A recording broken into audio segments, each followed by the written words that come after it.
झाले जिंदगीत वाघाने एवढे पुण्य केलेत ना, आता म्हणलं पुण्याचा काही दिवस राहील नाही, म्हणलं आता लोकांच्या घरात बॉम्ब फेकायचे आणि दिवाळी साजरी करायची म्हणलं. तर नमस्कार मित्रांनो, मी आहे तुमचा लाडका म्हणून ब्लॉगर आणि तुमचं आपल्या अजून एका नवीन ब्लॉग मध्ये सरसे स्वागत आहे. तर तुम्ही माणसाने एवढे दिवसातून ब्लॉग काढायला लागला, आज दिवस कुठून उगला तर भावानं दिवस नाही रात्र झालेली आहे. आपण रात्रीचे ब्लॉग चालू करणार आहे आणि आपला खेळ चालू होणार आहे जंगल में मंगल, नाच करते का हॉटेल तिरंगा. आपण आलतो अकोल्याला ना, अकोल्याहून आपण चाललेलो पुण्यासाठी आणि दिवाळी संपलेली, लक्ष्मीपूजन झालते. घरचे म्हणले तुम्ही शेट घरी राहू नका, तुम्ही गाडीवर चांगले, तुम्ही कोणाच्या घरात बॉम्ब फेकायला लागले. तर घरच्यांना दोन शब्द सांगू तो, घरच्यांनी मला गाडीवर पाठवलं आणि घरच्यांनी गाडीवर पाठवलं. म्हणलं मी कायची सुट्टी दुप्पे आणि असतो घरच्या बंदुकी चोरून. आता नाच झाला गाड्या, तेवढ्यात आपले शारीरिक रायडर महेश शेट थांबलेले आपल्यासाठी आणि तेवढ्यात मी शारीरिक रायडर मागून येत होते. मग त्यांच्यासाठी आपल्याला 15 मिनिटं थांबावं लागलं. थांबायचा काहीच विषय नव्हता, कारण खर्च शारीरिक शेटचा आणि महेश शेटचा होता. म्हणलं काय सुट्टीच नाही. तेवढ्यात अभंग शेट तापलेले. अभंग शेट म्हणत होते त्या युरेची बकेट आम्हाला द्या, कारण आमच्या BS4 लागते. म्हणलं नाद करते. एवढ्यात मग त्याला आठवलं, अरे आपली BS4 गाडी, त्यात तर काही विषयच नाही. मग त्याला विषय सोडवलं. म्हणलं चहाची 90 घ्यावा तिथून निघावा. तिथून आम्ही 10 किलोमीटर आलतो. तेवढ्यात आम्हाला समृद्धी एक्सप्रेस लागला आणि एक्सप्रेस लागलं. म्हणलं काय मधला पट्टा धरला आणि खड्ड्या खुड्ड्याने गाड्या घातल्या. अरे आबा,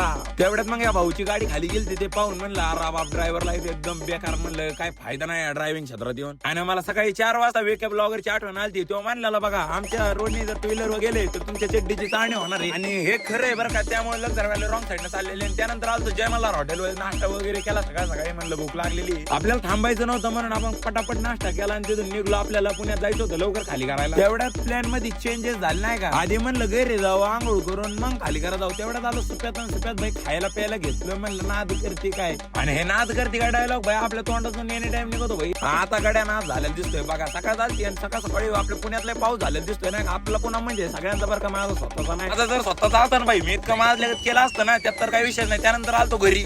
आमच्या डॉगेश भाईने टायगर बदमास्कून नवीन ट्रेनिंग घेतलेली दिसती नाही का. असलं लपून एका धावत जायचं, दुसऱ्याला धरायचं, हे असं उलटा पालटा खेळ आपल्या डॉगेश भाईला जमत होतो. भेटू आपण अशाच एका नवीन ब्लॉग मध्ये. आपले डेली ब्लॉग चालू झाले, त्यात तर काही विषय नाही. ज्याला आवडले त्यांना लाईक करा, शेअर करा, कमेंट करा.